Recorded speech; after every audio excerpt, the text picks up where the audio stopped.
Hey guys, welcome to my channel Miss Recap. In the suburbs, Nick and his wife Maggie have a happy life with their kids Isla and Max. One morning, Maggie has a heart attack and ends up in the hospital. She's been there for a few days now waiting for a heart transplant. Having to work and take care of the kids is making Nick's life difficult. One evening he takes the kids to a presentation by Cobol Industries and they see the Sims, which are advanced robots that can help humans with their daily chores or even difficult work. Nick starts considering getting one and hears all the details from the seller, who promises the Sims adapt to their owner's needs. While Nick is distracted, Isla wanders around on her own. Nick freaks out when he notices, but thankfully a Sim called Alice brings her back. Alice offers to watch over Isla while Nick shops and she even makes a joke that surprises him. The seller explains Alice is the latest model with the most sophisticated AI, which allows the Sims to mimic human emotions. This makes them especially good with children and Isla wants her. The next morning, Nick is struggling with feeding the kids and dealing with an important call from work. At that moment Alice arrives and immediately gets to work, asking for all the family schedules while noticing the house is messy and the stairs railing is loose. After Nick leaves to take the kids to school, Alice absorbs the shopping list from the smart fridge with just a blink and starts tidying up the house, noticing a digital picture frame that shows the family with Maggie. At the end of the day, the family comes back to a perfectly clean house and their dinner ready. However, Isla complains about the lasagna because it tastes different from her mom's. Suddenly Max starts crying and Alice offers to take him away so he can't be a bother during dinner, but Nick chooses to sit the baby on his lap and just tells Alice to prepare Max a bath. When night falls, Alice gets in sleep mode and rests against a wall. Isla sneaks out of her room and climbs on a chair to reach the cookie jar, only to slip and fall. Nick hears the jar crashing and his daughter screaming, so he runs downstairs. Luckily Alice has caught Isla and the kid didn't get hurt. The glass did hurt Alice, and Nick is shocked to see her bleed. After putting Isla to bed, Nick checks on Alice and finds her in her underwear. He asks if she needs a repair shop, but Alice has used a special bandage that instantly closed the cut. Sometime later the family visits Maggie and Isla tells her Alice has become her friend. Nick gets really affectionate with Maggie because he misses her so much. When Nick returns to work at the construction site, he and his co-workers notice their boss is showing the place to a representative from a robotics company. Getting suspicious, Nick talks to his boss in the elevator and confirms the sad truth. The workers are getting fired and replaced with Sims because the construction is delayed. Nick isn't fired because insurance demands a human foreman on site, but he furiously stops the elevator and announces he'll leave with his friends as support. However, he changes his mind when his boss points out he needs the money for the kids and the hospital bills, especially since Maggie isn't working anymore. When Nick goes home, he drops the overdue bills on the floor and pays attention to his kids. Alice picks the envelopes up while noticing how Nick is very tired yet he still listens to Isla and tries calming a crying Max down. After dinner, Nick works on his car while drinking and listening to metal music. Suddenly Alice changes the music to something calmer and points out Nick didn't eat much during dinner, so he explains he had a bad day at work. Alice offers a friendly ear and Nick rants about what happened, causing Alice to call him a hypocrite because he also hired a Sim instead of a human. Afterward Alice helps Isla get ready for bed. Isla asks if her mom is going to die and Alice tries to distract by showing the UV light in her mouth. Then she joins Nick in the living room where he's watching Casablanca. She knows the story from the database, but Nick explains actually watching it is a different experience and asks her to wipe all she knows about the movie from her memory. Alice explains her intelligence is derived from memory and deleting it would be antithetical, but Nick tells her to do it anyway. She needs to restart her programming to do it, so Nick holds down the power button on her neck for 7 seconds. Now Alice experiences the movie for the first time and learns about a love so powerful that a person would do bad things to protect it. The movie is interrupted by a call from Maggie, who announces they've found a heart so the surgery has been scheduled. The next day the family goes to the hospital and Maggie asks for a minute alone with Alice. Maggie is worried that Nick spends too much time with the kids and doesn't take good care of himself, so she wants Alice to help Nick be happy even if she must do things he doesn't like taking away the alcohol he hides in the garage. Moments later, the doctor brings bad news. There's a storm that prevents the helicopter with the heart to arrive at the hospital, so the surgery is cancelled. Nick tries to comfort Maggie but for now she wants to be alone. Later at home Nick keeps on drinking and ranting about what happened. He starts losing control and tries to throw the bottle, but Alice stops him by grabbing his arm. Nick is shocked to feel a pulse in her wrist, so Alice explains she has an artificial heart because the sound of a heartbeat is comforting to a baby. Then she puts her hands inside his pants and starts pleasuring him while describing how his pulse and blood vessels are reacting. Alice doesn't want him to suffer anymore and at first Nick enjoys it, but soon he snaps out of it and pushes her away. Then Nick goes for a run to clear his mind, but he can't stop imagining how doing the whole thing with Alice would have been like.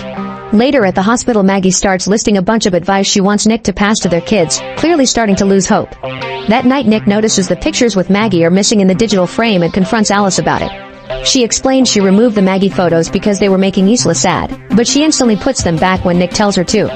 Afterward, Nick goes drinking with his work buddies. The whole group is very frustrated because they're having trouble to find work since most companies are getting Sims instead.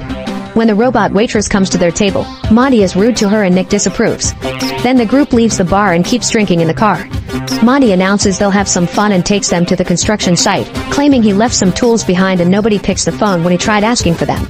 Nick reminds him that the area is patrolled, but the Monty ignores him and the rest of the group follows him. Monty finds the container where they keep the Sim workers, but the lock requires a password. Nick refuses to open it for them, but Monty guesses he has his own code and that he chose Isla's birth year. His guess is right, and inside the container he finds a bunch of workers that look all the same. The main Sim explains they have no names, only designation numbers. Monty starts ranting about corporations being cold and impersonal, then he starts destroying the Sim with a tool. Nick wants to stop him but the others hold him back. When Nick returns home, he takes a shower to wash off the Sim blood. Suddenly Alice appears with towels and Nick notices she's wearing Maggie's robe. Alice explains Maggie's smell seems to calm Max, and when Nick asks her to take it off, she does so right there. Getting nervous, Nick tries to leave but Alice stops him and removes his towel before making him sit down. As she climbs on his lap, Nick tries saying he can't do this, so Alice blindfolds him and modifies her voice to sound like Maggie. Now Nick can lose himself in the illusion and pretend he's doing his wife. The next morning, Nick wakes up with regret and tells Alice they can't do it again. She tries saying that his stress was reduced but Nick scolds her, explaining it's not about needs but about connection and love. When Nick gets to work, his boss is already talking to the police because all the Sims were destroyed. Nick is suspected because his code was used, so he tells them he was in the hospital with Maggie and that his code was Isla's birthday, so any friend could have guessed it. The boss isn't convinced and threatens to fire Nick if he's lying. At that moment Nick gets a call from Maggie, who is excited because they finally found another heart. Soon she's sent to the operating room where all the surgeons are Sims. Fortunately, the transplant is a success and in just a few days Maggie is sent home. Her body is still weak and she has trouble bending over to pick up Max, so Alice cuts in to grab him instead. Later Alice takes Max to the park and sees a spoiled kid yelling at a Sim nanny, which makes Max cry. Alice scolds the child with rude words and all the Sims in the area can't believe it, thinking her owner lowered her civility too much. However, Alice clarifies she actually wiped civility from her database, thanks to Nick's reset, and claims this is better. That night Isla is happy to eat Maggie's lasagna and Alice asks for the recipe, but Maggie says it's a family secret. Maggie isn't feeling well and instead of eating she decides to rest. In the morning Maggie wakes up when she hears Isla yelling stop and runs downstairs, but the railing breaks and she falls. Alice stops tickling Isla and picks up Maggie to take her back to her room. When Nick comes home from work, he finds Alice reading to Isla by using Maggie's voice and asks her to stop. Alice mentions Maggie's fall and Nick rushes to check on her while Alice tells him the railing broke. This makes Nick suspicious since supposedly Alice had already fixed the railing. A few hours later Nick wakes Maggie up and guides her through a path of candles to the garden, where he prepared a romantic dinner just for the two of them. Alice watches them from the window, getting jealous. After dinner, the couple takes a shower together and gets dirty in bed. Nick doesn't want to hurt Maggie, so instead of getting inside, he uses his mouth. Their special moment is interrupted by Alice, who says Isla had a nightmare and is asking for Nick. Once Isla is taken care of, Nick goes to the garden to clean up. At that moment Monty appears with a few drinks and apologizes for the other night before sharing that his wife left him. He also reveals that the cops have been questioning him and that their boss is pressing charges for trespassing and destruction of property. Monty thinks Nick snitched on him to keep his job and an argument ensues, during which Monty yells a lot and ends up punching Nick. When Nick tackles him back, Monty quickly overpowers him and starts kicking him. Monty grabs a bottle to finish him but he's stopped by Alice, who breaks the glass and hurts Monty's hand before sending him flying. She's ready to do more, but Nick stops her. Before leaving, Monty tells Nick he has until tomorrow to convince the boss to drop the charges or he'll drag him down with him. Afterward Nick mentions Sims aren't supposed to hurt people, but Alice explains she's programmed to protect her owner. She starts talking about her life with Nick if Maggie dies and he snaps at her, saying she'll never be Maggie because she can't even have scars. Alice grabs a piece of glass and points out she can add some if he wishes. Meanwhile Monty is at home consuming happy powder and leaving crying messages on his ex-wife's voicemail while holding a gun. At that moment Alice arrives, saying Nick doesn't know she's there and that she can't let him lose his job. Monty starts ranting about Sims and insulting her, getting ready to shoot her. However, Alice is faster and stops his hand before throwing him on the ground and kicking the gun away. When Monty tries fighting back, Alice pushes him through the wall and grabs the gun to kill him. Suddenly she's stopped by the house Sim, who Alice feels pity for but still gets shot. Then Alice kills Monty too. The next day Nick goes to work and tries to convince his boss to drop the charges, only to learn Monty is dead. At home Maggie gets dizzy when she tries picking up a book and Alice does it for her. Maggie wants to take a bath in peace but Alice refuses to leave because she's worried Maggie may drown. She explains Maggie is putting stress on the whole family, especially since she can't meet Nick's physical needs. When Maggie asks how she knows that, Alice tells her she knows what Nick's vitals are like when he's satisfied and her sensors haven't picked it up since Maggie returned. Furious, Maggie sends Alice to stay in the garage. Moments later, Nick comes home and Maggie is waiting for him to force him to say the truth. Nick admits he did it with Alice once and an argument ensues with lots of yelling, which Alice overhears by touching the window. Max starts crying and Alice goes to check on him, deciding he's a burden. She puts him in the tub and starts filling it with water, which is seen by Isla. The girl warns her parents and they rush to the bathroom, but Alice is holding the door close. While Nick starts hitting the door with a lamp, Maggie climbs out the window and walks on the roof to reach the bathroom. She tries grabbing the baby but Alice pushes her against the wall. At that moment, Nick finally breaks in and takes Max out of the tub, passing him to Isla before hitting Alice with the lamp to free his wife. Soon Alice stands up again with heavy damage on her face and blocks the lamp when Nick tries hitting her again. Maggie tells Nick to let go and plugs the lamp, causing Alice to be electrocuted. She passes out and the house loses power. Afterward, an ambulance comes to take Max to the hospital while a company technician asks about any signs of Alice malfunctioning before. Nick apologizes to Maggie, who explains she needs some space and leaves with the kids. Meanwhile, Alice is taken to the repair shop, where a technician is opening her head. The other worker notices Alice's hand moving but it stops when her memory is removed. They connect it to the computer and notice the code has gaps everywhere. Suddenly the screens start flashing and a message appears saying an upload is happening, meaning Alice is taking over. The technicians pull the memory, but Alice is already in the system, so next they unplug the computers. However, another message appears asking how do you run from what's in your head, and suddenly one of the technicians is killed by Alice 2, a sim that the original Alice has dumped her memory into. Then Alice 2 ignores the other technician's commands and repeatedly mashes her head on the floor before turning to original Alice. Meanwhile, Nick is at the bar drinking and sends the waiter away because he's a sim. Suddenly Alice arrives, speaking badly because her face is still damaged. She explains her duty is to make Nick happy and admits she killed Monty before saying she's at the hospital too. Nick tries to leave, but Alice holds him down and hacks the barman with a look to freeze him. As he rants on the mistakes he's made, Nick pretends to gently touch Alice's head only to pull out her memory.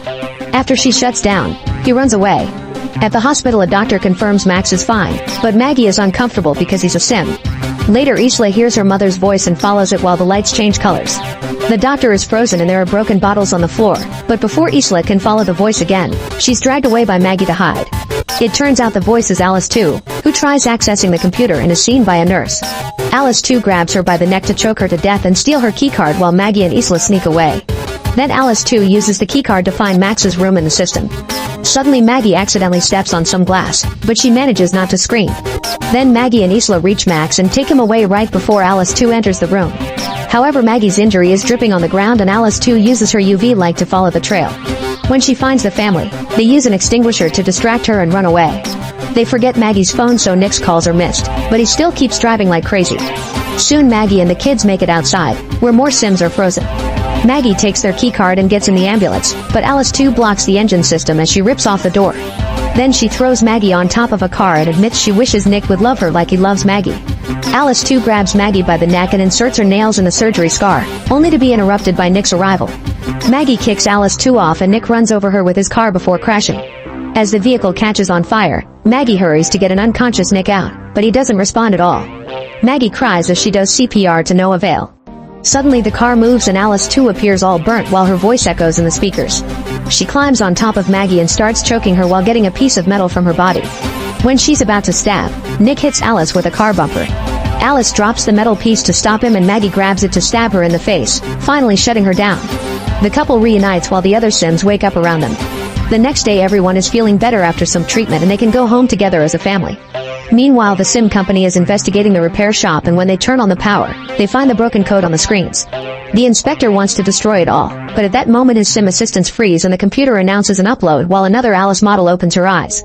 Hey guys, welcome to my channel Miss Recap. The movie ends here, thanks for watching. Make sure you subscribe and turn on notification so you can watch more videos like this.